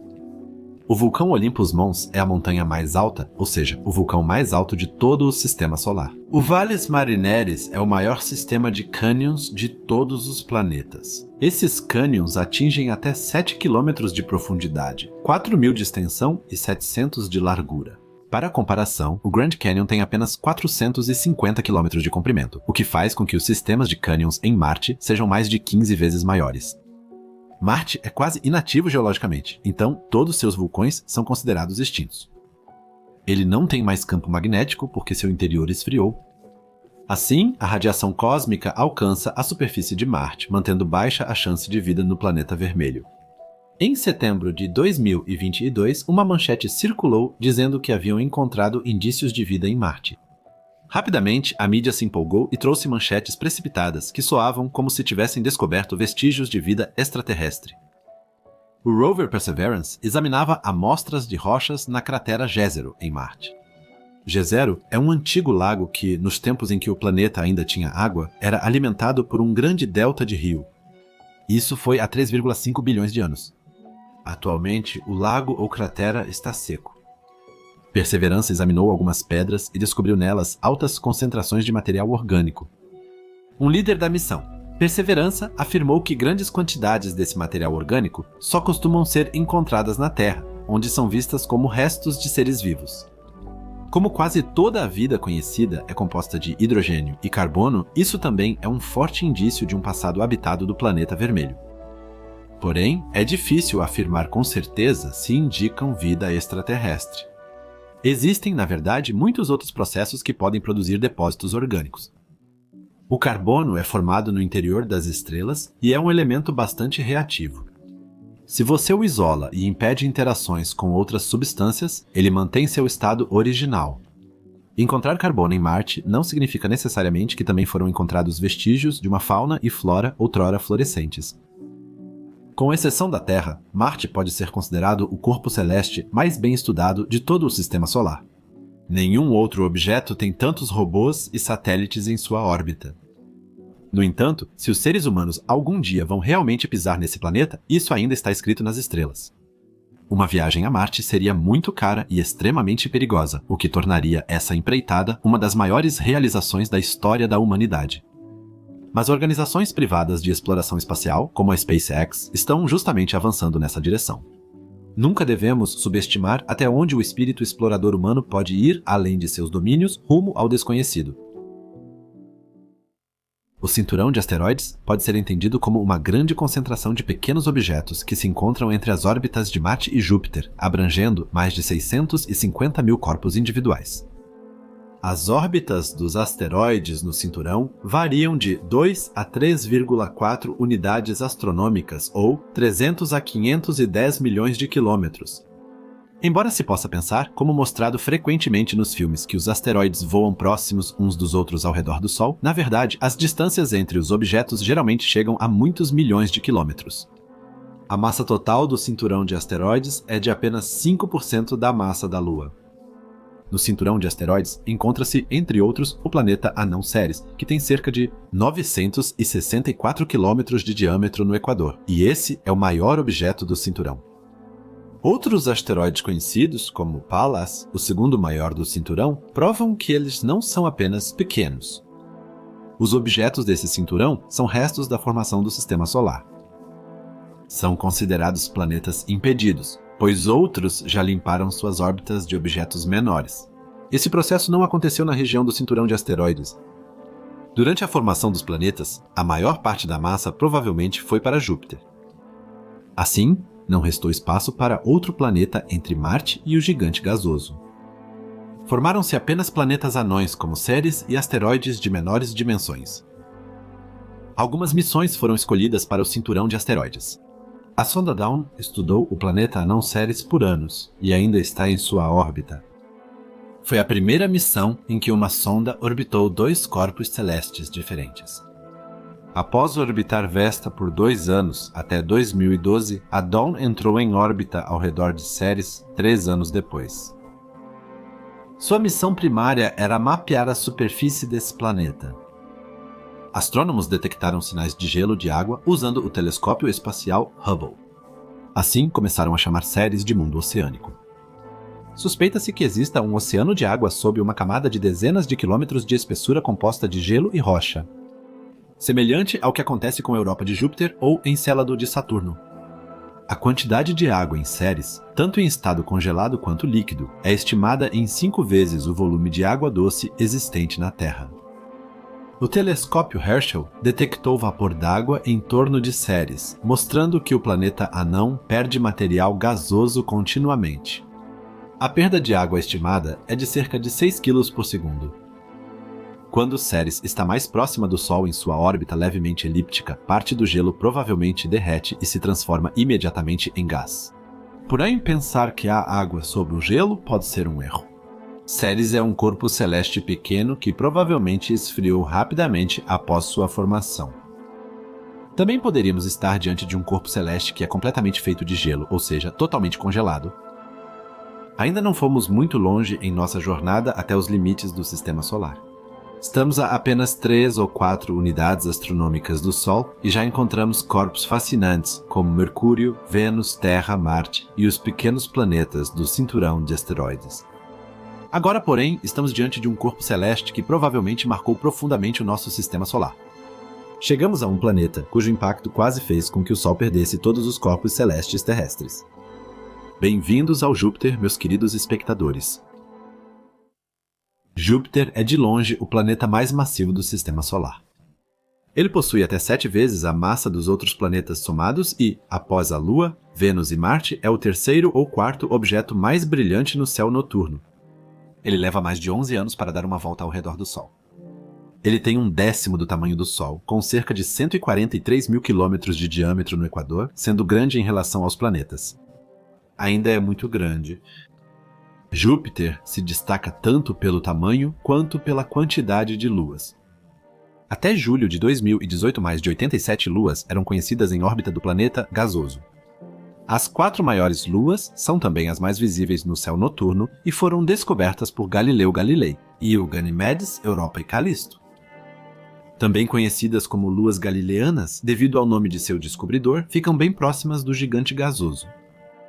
O rei dos planetas, como também é frequentemente chamado, é composto por quase 90% de hidrogênio. Provavelmente tem um núcleo sólido cercado por grande quantidade de gás.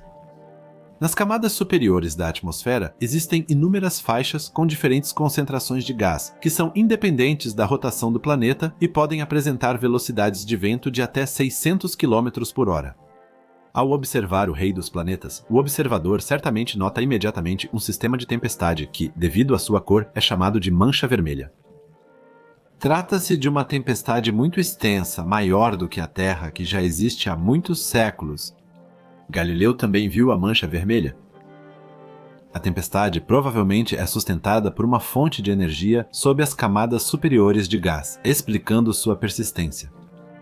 Segundo teorias de formação planetária, planetas grandes como Júpiter se formam nas regiões externas do Sistema Solar. Ao se formar, sua massa estava em um amplo disco de acreção, distante nas áreas externas do sistema solar. Como há um grande atrito dentro de um disco de acreção, isso o desacelerou bastante, e como resultado dessa desaceleração, ele migrou para o interior do sistema solar. Enquanto ele se aproximava cada vez mais dos planetas terrestres, o mesmo acontecia com Saturno, já que ele também é um planeta gasoso.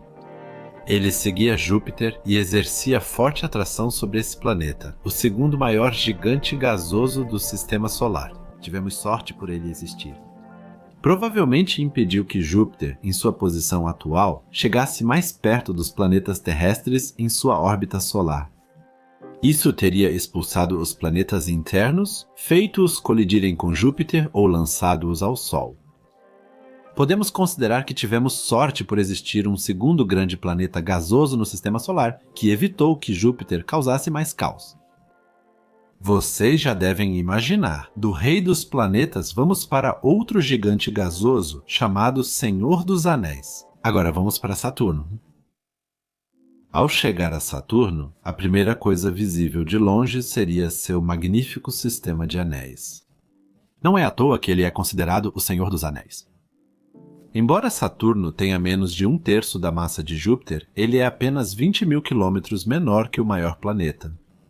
O planeta dos anéis tem densidade inferior à da água. Se Saturno fosse colocado nos oceanos da Terra sem sua gravidade, ele flutuaria na água? Saturno possui 82 luas conhecidas, incluindo Titã, que tem atmosfera.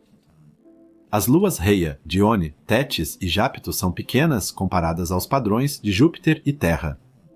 Se alguém montasse um acampamento em uma dessas luas, teria que esperar mais de 29 anos terrestres até que um Saturno completo passasse. Como Júpiter, ele é formado basicamente por hidrogênio e hélio, os elementos mais comuns do universo. Seu sistema de anéis pode até ser visto da Terra, originalmente descoberto por Galileu e por ele chamado de alça do planeta. Eles são formados por mais de 100 mil anéis individuais diferentes, com composições e tonalidades variadas, que são separados por lacunas bem definidas. O anel mais interno começa a cerca de 7 mil quilômetros acima da superfície de Saturno e tem um diâmetro de 134 mil quilômetros. O mais externo chega a ter um diâmetro de quase 1 milhão de quilômetros. Os maiores anéis, em ordem de descoberta de dentro para fora, são D, C, B, A, F, G e E. Eles se formam, em parte, devido ao criovulcanismo nas luas do planeta. Ao lançar esse material vulcânico de gelo na órbita do gigante gasoso, ele permanece lá e se junta aos anéis. Por isso, certos anéis são tão visíveis. São formados principalmente por água congelada, refletindo bem a luz solar. Mas um corpo celeste se destaca entre todas as luas do planeta e, de modo geral, em todo o sistema solar. Titã possui uma atmosfera sob a qual se desenvolveu um sistema climático complexo. O metano se acumula no frio Titã em lagos, condensa, se acumula em nuvens e volta a chover sobre sua superfície. Além disso, Titã ainda é coberto por uma espessa camada de gelo de água que muito provavelmente abriga um oceano de água. Semelhante à lua Europa de Júpiter ou à lua Encélado de Saturno, assim essa lua teria corpos d'água duplos, lagos de metano em sua superfície e um oceano de água sob uma espessa camada de gelo. Engenheiros da Administração Nacional da Aeronáutica e Espaço já planejam há muito tempo enviar sondas para pousar em Titã e estudar esse corpo celeste. No entanto, um veículo assim deve suportar temperaturas abaixo de 105 °C. A atmosfera de Titã é muito semelhante à da Terra primitiva. Se o planeta não fosse tão frio, talvez pudesse até haver vida semelhante à da Terra por lá. E quem sabe o que existe sob a grossa camada de gelo da Lua gelada? E agora viajamos cada vez mais longe do Sol e vemos Urano à nossa frente, um planeta que já passou por muita coisa. Enquanto todos os planetas até Saturno já eram conhecidos desde a antiguidade, Urano é o primeiro corpo celeste com status de planeta, que foi visto por Wilhelm Herschel em 1781 através de um telescópio. Assim, ele é o primeiro planeta descoberto na Era Moderna. Urano é o terceiro maior planeta do Sistema Solar e está, em média, a 2,87 bilhões de quilômetros da Terra. A essa grande distância, ele leva 88 anos para dar uma volta ao redor do Sol. Assim como Saturno e Júpiter, ele é formado principalmente por hidrogênio e hélio, mantidos por sua grande massa de 14,5 massas terrestres. Urano parece azul porque suas nuvens superiores refletem a luz do Sol. Ela está localizada sob uma camada de gás metano. Quando a luz atravessa essa camada, o metano absorve a parte avermelhada da luz, enquanto a parte azul pode passar sem impedimentos. Por isso, Urano nos parece azul esverdeado. Ao contrário de Júpiter ou Saturno, parece haver pouca atividade climática no planeta. Os cientistas atribuem a ausência de grandes faixas de nuvens a uma fonte interna de calor muito pequena do planeta. Aparentemente, o planeta tem pouca massa para gerar calor suficiente em seu interior. Ao contrário de Júpiter, que gera calor por contração e, assim, pode alimentar enormes sistemas de tempestades mesmo a grande distância do Sol, aparentemente não existe um mecanismo desse tipo em Urano. Imagens de telescópio de 2005 mostram anéis. Com isso, o planeta, assim como todos os outros gigantes gasosos do Sistema Solar, possui um sistema de anéis, que no entanto não é muito pronunciado e só pode ser visto sob condições favoráveis. Responsável por um sistema de anéis quase invisível, só pode ser um sistema de satélites muito pouco desenvolvido do planeta. Seus satélites somados têm a menor massa entre os planetas gigantes do Sistema Solar. O especial em Urano é sua rotação inclinada em 97,77 graus em relação à eclíptica do Sistema Solar. O planeta gigante gira, por assim dizer, de forma retrógrada e, de certa forma, rola ao longo de sua órbita. A causa dessa forte inclinação do eixo é desconhecida. Os astrônomos suspeitam que Urano, durante sua formação há 4,5 bilhões de anos, pode ter colidido com um grande protoplaneta que tinha mais de 2 massas terrestres. Esse impacto pode ter inclinado todo o sistema de Urano, o que explicaria a inclinação de todo o sistema em relação à órbita do planeta. No entanto, mesmo essas descobertas não são definitivas.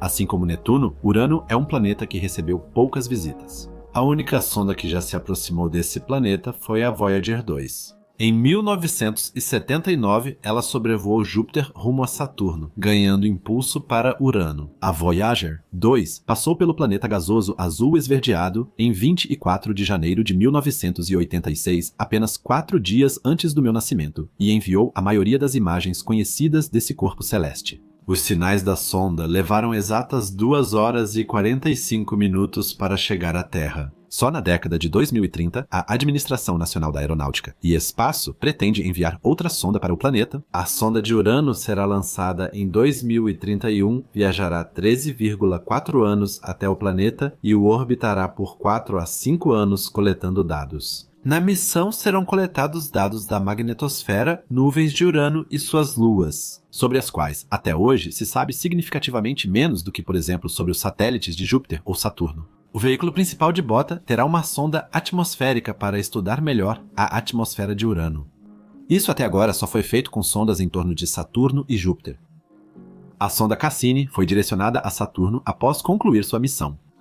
Durante a entrada, ela enviou dados finais à Terra, fornecendo informações sobre a composição das camadas superiores de nuvens de Saturno, de um planeta gasoso.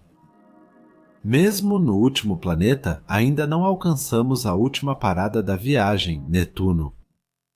Após Plutão ser reclassificado como planeta anão, o Sistema Solar passou a ter 8 planetas oficiais. Netuno é, portanto, o último planeta a partir do Sol. Assim como Urano, o gigante gasoso nos parece azul escuro e não azul turquesa, nas imagens da sonda Voyager 2 de 1989. Por seu tamanho, ele domina as regiões externas do Sistema Solar e influencia as órbitas de muitos objetos menores chamados transnetunianos. Mas vamos falar desses transnetunianos mais tarde. O planeta é mais massivo que Urano, porém menor devido à sua densidade maior. O clima é curioso. Quando a Voyager 2 passou por Urano, quase não viu estruturas, como já dissemos. Em Netuno, descobriram grandes sistemas de tempestades. A Voyager 2 mediu velocidades de vento de até 2.100 km por hora, o que representa a maior velocidade de vento de todo o Sistema Solar. O planeta gasoso recebe só 3% da energia de Júpiter por área e apenas 1/1000 da Terra. A pouca luz solar provavelmente faz com que os ventos, uma vez formados, encontrem pouca resistência, já que não existem sistemas opostos que poderiam surgir devido à baixa quantidade de energia. Há também a teoria de que uma fonte interna de calor ainda alimenta os sistemas de tempestade. Isso ocorre como em Júpiter por causa da contração do planeta. Em Urano, como já foi dito, isso aparentemente não acontece, pois o planeta aparentemente possui uma massa muito pequena. Devido à sua rápida rotação, Netuno possui um diâmetro equatorial de 49.500 km e um diâmetro polar cerca de 1.000 km menor. Com Urano, ele compõe o subgrupo dos gigantes de gelo. Quando exoplanetas são encontrados, ou seja, planetas ao redor de outras estrelas além do Sol, corpos celestes com o tamanho ou massa de Netuno também são chamados de classe Netuno, se estiverem muito próximos de sua estrela. Também chamados Netunos quentes, em referência aos Júpiteres quentes, planetas gasosos tão ou mais massivos que Júpiter e que ficam muito próximos da estrela, tornando-se extremamente quentes. E agora vamos para aquela região que fica além deste último de todos os planetas, o cinturão de Kuiper e, em uma distância ainda maior, a nuvem de Oort. Se movermos nossa nave estelar além de Netuno, não encontramos um ensinamento geral, mas sim uma região do sistema solar onde existem dezenas de milhares, ou talvez até centenas de milhares, de pequenos objetos, dos quais alguns são chamados de planetas anões. Plutão é um planeta anão. Segundo a União Astronômica Internacional, planetas anões são corpos celestes que não limparam sua órbita de asteroides ou poeira. Isso se aplica a Plutão, pois há muitos outros objetos menores próximos à sua órbita. Outro exemplo de planeta anão é Ceres, localizado no meio do cinturão de asteroides. Como se sabe, há muitos asteroides aqui, e Ceres ainda não limpou tudo ao redor. Por isso, ela não é considerada planeta, mas sim a pequena irmã anã de Plutão. Originalmente, Plutão era considerado um planeta. Ele manteve esse status até 24 de agosto de 2006, quando foi retirado. Apesar de ser o maior, é só o segundo mais massivo do cinturão de Kuiper. Desde sua descoberta em 18 de fevereiro de 1930, já se passaram 90 anos desde então. Devido à sua grande distância média de 5,9 bilhões de quilômetros do Sol e a um período orbital de quase 248 anos, ele não completou nem metade de uma volta ao redor do Sol desde que foi descoberto. O cinturão de Kuiper se estende a partir de uma distância de 4,5 bilhões de quilômetros. Isso equivale a cerca de 30 a 50 unidades astronômicas, ou de aproximadamente 7,5 bilhões de quilômetros ao redor do Sol. É relativamente achatado e possui, até agora, 70 mil objetos conhecidos com mais de 100 quilômetros. Provavelmente todos os objetos desse cinturão se formaram perto de onde foram encontrados. Os corpos celestes dessa região do sistema solar deveriam ter órbitas quase circulares ao redor do Sol. Isso ocorre em todo lugar, mas muitas órbitas desses planetas se desviam bastante da eclíptica do sistema solar. Astrônomos atribuem isso, entre outros fatores, a Netuno, que na formação dos planetas lançou planetesimais massivos ao cinturão de Kuiper. Esses precursores, do tamanho de planetas, se aproximaram dos pequenos objetos do cinturão de Kuiper e perturbaram suas órbitas. Muitos dos objetos no cinturão são sistemas duplos. Desde 1978, sabe-se que Plutão tem um grande companheiro, Caronte, formando o sistema Plutão-Caronte. Muitas vezes também se fala aqui de um sistema de planetas duplos, porque muitos dos corpos celestes em um sistema assim apresentam diferenças de massa menores do que, por exemplo, entre a Terra e a Lua. Em Plutão e Caronte, a diferença de massa é tão pequena que o centro de gravidade do sistema fica fora de Plutão. Isso é chamado de baricentro, o centro de gravidade de sistemas com dois ou mais corpos celestes ligados gravitacionalmente, que às vezes fica fora de um deles. A Terra e a Lua também têm um baricentro, que fica dentro do manto terrestre. O Sistema Solar também tem um baricentro, que fica aproximadamente na superfície do Sol. Em 2015, a sonda Novos Horizontes chegou a Plutão e, 4 anos depois, a Arrokoth. Na mídia, também conhecido como Ultima Thule. Assim, uma sonda espacial explorou objetos do cinturão de Kuiper pela primeira vez. Em dezembro de 2018, a sonda estava a 6,4 bilhões de quilômetros do Sol quando passou por Ultima Thule.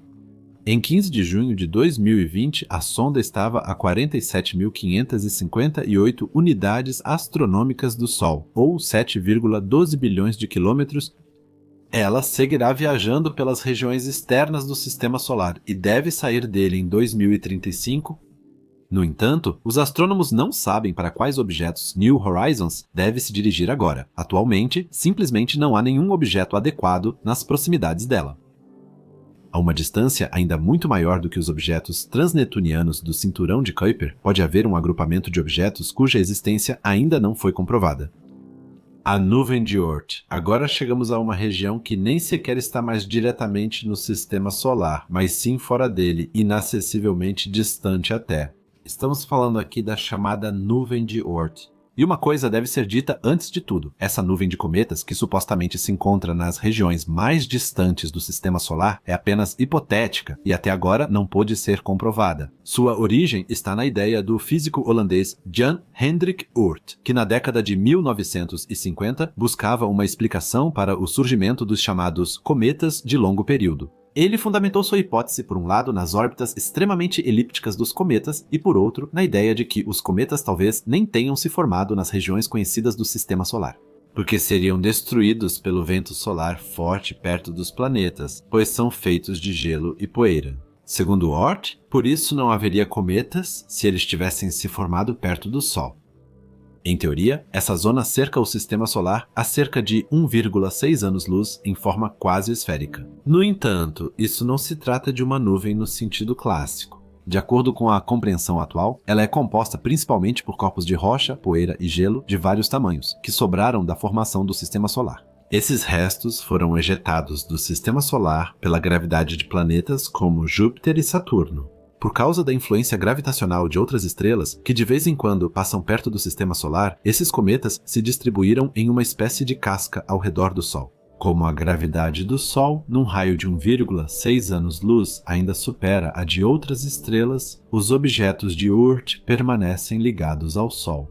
Se uma estrela dessas, ou seja, uma estrela estranha, passar perto do Sol, pode ocorrer uma perturbação na nuvem de cometas? Alguns objetos são lançados em direção ao sistema solar e aparecem como asteroides ou cometas. Se os planetas tiverem azar, serão atingidos por asteroides. Por isso, alguns cientistas atribuem a queda de um asteroide à extinção em massa na Terra há 65 milhões de anos. Eles responsabilizam um asteroide que, alguns milhões de anos antes, poderia ter estado ainda na nuvem de Oort. Assim, a nuvem também pode ser fonte de alguns asteroides que colidem com planetas. No entanto, ainda não está definitivamente esclarecido se a nuvem de Oort realmente existe, onde ela começa e onde termina. Dependemos novamente de resultados futuros. Dependemos novamente de futuras observações astronômicas para confirmar sua existência. Podemos facilmente localizar nossa posição no sistema solar. Estamos no terceiro planeta e orbitamos a estrela central em 365 dias. A Terra gira em torno de seu próprio eixo em 24 horas e é um corpo celeste onde pode existir água líquida, é tectonicamente muito ativa e possui um campo magnético que nos protege da radiação cósmica e dos ventos solares do Sol. Mas isso é apenas uma parte do todo? E quanto ao lugar do sistema solar na Via Láctea? Onde o Sol está localizado na vasta galáxia, nesse aglomerado de bilhões de estrelas? Queremos mostrar nosso sistema estelar, observando rapidamente a vizinhança e sua posição na Via Láctea. Se observarmos quais estrelas estão próximas ao sistema solar, a primeira que temos é Próxima Centauri e o sistema Alpha Centauri. Embora Próxima seja a nossa estrela mais próxima, ela está em parceria gravitacional com Alpha Centauri A e B, que ela orbita a uma distância enorme. Próxima Centauri fica a cerca de 4,2 anos-luz, assim como Alpha Centauri A e B. 0,1 a 0,2 anos-luz a mais. A vizinhança estelar mais distante do sistema solar é amplamente dominada por anãs vermelhas. Em 5 parsecs ao redor do Sol, ou cerca de 16 anos-luz, conhecemos 64 estrelas, das quais 49 são anãs vermelhas. Apenas o sistema Alpha Centauri, o Sol, Tau Ceti, o sistema Sirius e alguns outros são estrelas que pertencem a outro tipo. A estrela mais massiva dentro desse raio de 5 parsecs, ou seja, 16 anos-luz, é Sirius. A estrela mais brilhante do céu é 25 vezes mais luminosa e mais pesada que o Sol e atualmente se move em direção ao sistema solar. Ela aumentará seu brilho no céu noturno pelos próximos 60 mil anos e será a estrela mais brilhante à noite e ao entardecer por 210 mil anos, antes de, em um futuro distante, ser trocada por Vega como estrela mais brilhante. Sírio, na verdade, é composto por duas estrelas, Sírio A e B, sendo que B era originalmente a mais massiva. Este é o que chamamos de anã branca, um tipo de remanescente estelar, semelhante ao Sol. B originalmente precisava ter mais massa do que A e consumiu seu hidrogênio muito mais rápido. Então, neste sistema, existiu há muito tempo um gigante vermelho com 100 vezes o tamanho do nosso Sol. O sistema de Sírius é provavelmente o mais quente da nossa vizinhança. Os demais sistemas estelares são considerados mais tranquilos. As estrelas discutidas aqui ficam em uma região do espaço com pouca matéria interestelar. Essa região é chamada de bolha local e possui uma densidade de apenas 0,05 a 0,07 átomos por centímetro cúbico. Acredita-se que ela se formou há centenas de milhares ou milhões de anos por uma ou mais supernovas. Essas supernovas afastaram gás e poeira, formando uma região quase vazia onde as estrelas têm poucos obstáculos. Costuma-se supor, erroneamente, que o Sol se formou nessa bolha local. O Sol entrou nessa bolha há centenas de milhares de anos, enquanto orbitava o núcleo galáctico. A bolha tem formato de ampulheta e no plano galáctico mede cerca de 300 anos-luz de diâmetro. Ela faz fronteira com outras bolhas na direção do movimento do sistema solar e parece aberta quando vista fora do plano galáctico. A bolha local não está totalmente vazia. É cortada por pequenas nuvens de gás interestelar. O Sol está assim há centenas de milhares de anos. Ela é chamada floco local. O sistema solar entrou nessa nuvem de gás há 100 mil anos e deve sair em 20 mil. Perto do Sol há poucas estrelas gigantes. Mas, se nos afastarmos um pouco mais dela, teremos verdadeiros gigantes diante de nós. As gigantes mais próximas são Pollux e Arcturo, a 33 e 37 anos-luz. Pollux tem mais de 10 vezes o diâmetro do Sol, mas só 1,86 vezes a sua massa. Arcturo, ou Arctur, tem menos massa, mas é bem maior que Pollux. Arctur possui 1,5 massas solares, mas é 25 vezes maior que o Sol. Isso acontece porque Arctur está em um estágio mais avançado de sua existência do que Pollux. Teve mais tempo para crescer e ficar gigante. Por ser mais massivo, Pollux pode superar Arctur em tamanho no futuro. A próxima gigante azul é Elnat, ou Beta Tauri, a cerca de 130 anos-luz. Ela tem 100 milhões de anos, é 5 vezes mais massiva que o Sol e muito quente. Temperaturas na superfície chegam a 13 mil graus Celsius. Ela brilha 700 vezes mais do que o Sol, mesmo estando a 153 anos-luz de distância. O aglomerado estelar aberto das Íades está na borda da bolha local. É um aglomerado estelar pequeno, com apenas 15 anos-luz de extensão. Sua estrela mais brilhante é Aldebaran. Provavelmente, as Íades se formaram juntas a partir de uma nuvem interestelar de gás e poeira que entrou em colapso devido a uma ou mais supernovas. O buraco negro estelar mais próximo fica até 3.000 anos-luz de distância. O sistema solar, portanto, está localizado em uma região muito segura, e é improvável que supernovas, explosões de raios gama, buracos negros ou qualquer outra coisa possam nos ameaçar nos próximos milhões de anos. Essas estrelas fazem parte de algo maior, a Via Láctea, à qual dedicamos um documentário detalhado. Como aprendemos com isso, a galáxia provavelmente é uma galáxia espiral barrada, cujos braços espirais começam em uma barra alongada no centro. Seus braços espirais devem se estender por mais de 100 mil anos-luz no vácuo intergaláctico. Mas a perfeição aqui procuramos em vão. Os braços da Via Láctea têm imperfeições, com várias interrupções e cruzamentos. Seu diâmetro é de cerca de 100 mil anos-luz. O sistema solar, ou seja, Sol, está localizado entre dois braços secundários em um desvio local, o braço de Órion, e fica a cerca de 15 anos-luz ao norte do plano de simetria galáctica e está a aproximadamente 27 mil anos-luz do centro galáctico e orbita ao redor dele com uma velocidade de aproximadamente 240 km por segundo. O sistema solar leva 210 milhões de anos para dar uma volta completa ao redor do núcleo galáctico. Desde que surgiu, nosso Sol já completou cerca de 25 anos galácticos. O sistema solar cruza o plano da galáxia a cada 30 milhões de anos durante sua trajetória pela Via Láctea. Assim, o Sol mergulha de tempos em tempos no plano galáctico e depois o deixa novamente. Cientistas identificam padrões periódicos em extinções em massa causadas por asteroides e associam isso ao movimento do Sol pelo sistema galáctico.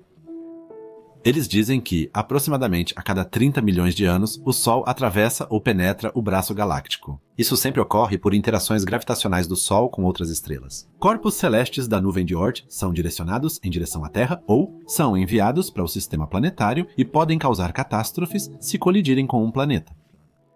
Isso pode causar, como vimos no capítulo sobre a nuvem de Oort, que em cerca de 100 milhões de anos ocorram de tempos em tempos grandes impactos de cometas ou asteroides na Terra. Se nos afastarmos ainda mais do disco galáctico, veremos que estamos localizados bem na periferia. Isso talvez seja sorte para nós, considerando o que ocorre quando estamos na galáxia. Seria difícil imaginar o que aconteceria na Terra se o Sol tivesse se formado perto do centro galáctico. Do nosso ponto de vista, apenas 2 braços espirais estão mais distantes do que o nosso próprio braço de Órion, Perseus e Cygnus. Vamos retornar ao sistema solar. Agora queremos observar Sol e os planetas como um todo e nos perguntar onde estão seus limites. Oh, que viagem foi essa? Viajamos do centro de massa do sistema solar Sol, nosso Sol, até os planetas e além dos limites do sistema solar, observamos o sistema solar de fora e até assumimos uma perspectiva galáctica. Ao analisar nosso sistema estelar como um todo, vários aspectos destacam-se ao observador atento. Por um lado, há o grande número de planetas que se movem em órbitas estáveis ao redor do Sol. Isso está longe de ser algo garantido. Observando outros sistemas estelares, astrônomos notaram nas últimas décadas que poucos deles têm tantos planetas quanto o sistema solar.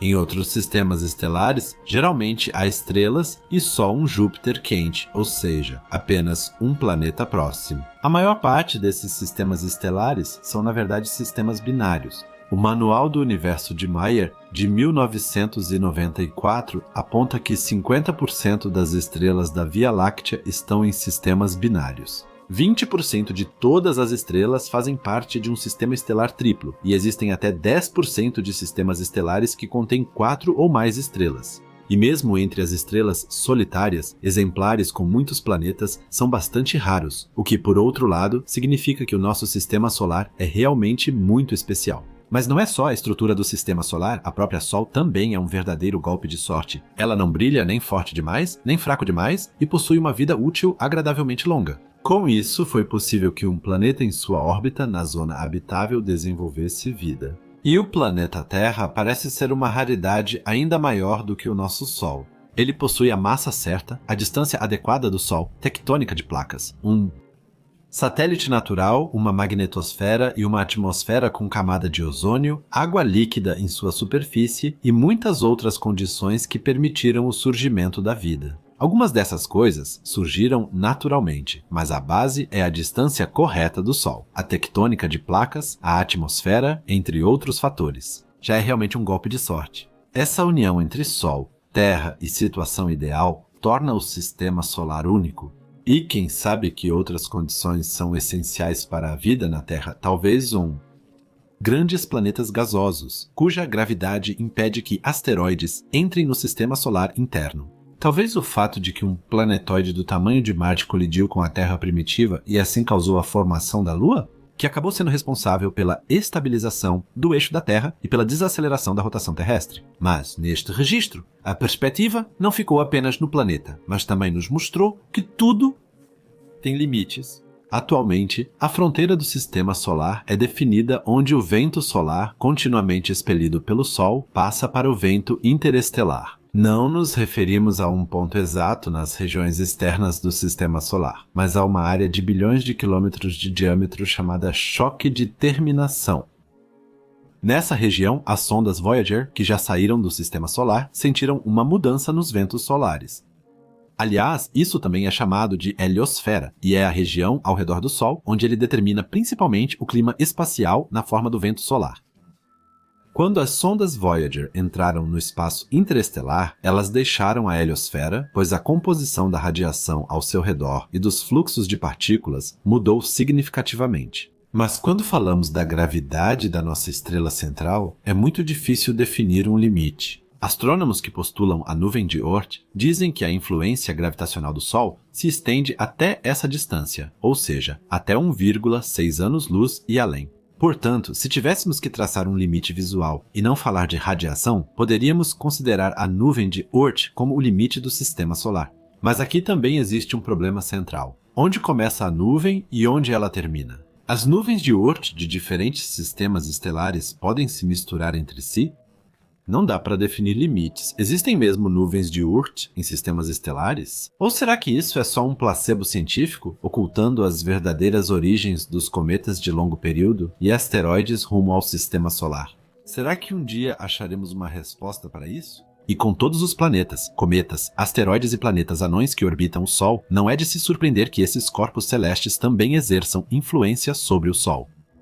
Por isso, o Sol também se move, mas continua sendo o principal corpo gravitacional do sistema solar. Mas até mesmo o Sol orbita em torno do chamado baricentro, que surge quando vários corpos celestes estão em um sistema. O baricentro da Terra, por exemplo, está localizado no manto terrestre, enquanto o de Plutão e Caronte fica bem afastado. Um artigo de 1º de abril de 2020 no Astrophysical Journal revelou que o centro de gravidade do sistema solar fica próximo à superfície do Sol. Se astrônomos extraterrestres analisassem nossa estrela por espectroscopia e interpretassem seu balanço pelos planetas, poderiam notar que vários corpos celestes puxam a estrela e causam esse movimento. Assim, já identificamos muitos exoplanetas em sistemas estelares distantes. Todos esses centros gravitacionais, mais pesados e mais leves, se atraem e, assim, exercem influência uns sobre os outros.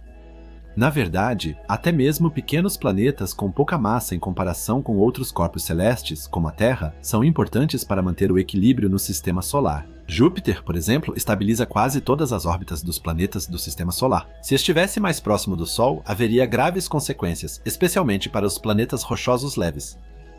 Também seria fatal se a Terra saísse de sua órbita, caso fosse possível. Sua ausência no sistema solar interno desestabilizaria tanto as órbitas dos planetas internos que, milhares de anos após seu desaparecimento teórico, Mercúrio e Vênus orbitariam o Sol em trajetórias muito elípticas. Talvez até colidissem com ela. O sistema solar é composto por vários lugares distintos e fundamentais, planetas terrestres no interior, gigantes gasosos com suas luas, além dos cinturões de asteroides e de Kuiper, com muitos pequenos corpos. Há tantos corpos celestes que nem todas as sondas humanas juntas conseguiriam visitar ou encontrar uma fração deles. Devemos reconhecer que esses objetos criam equilíbrio. Se você tirasse um objeto, os outros ficariam igualmente desordenados. Compreender o sistema solar em sua totalidade talvez nunca seja possível. Mas talvez, ao olharmos para planetas, asteroides e planetas anões, também estejamos olhando para nós mesmos. Ao observar outros corpos celestes, acabamos aprendendo muito sobre o nosso lar, um lar que devemos conhecer e valorizar, pois não é algo garantido.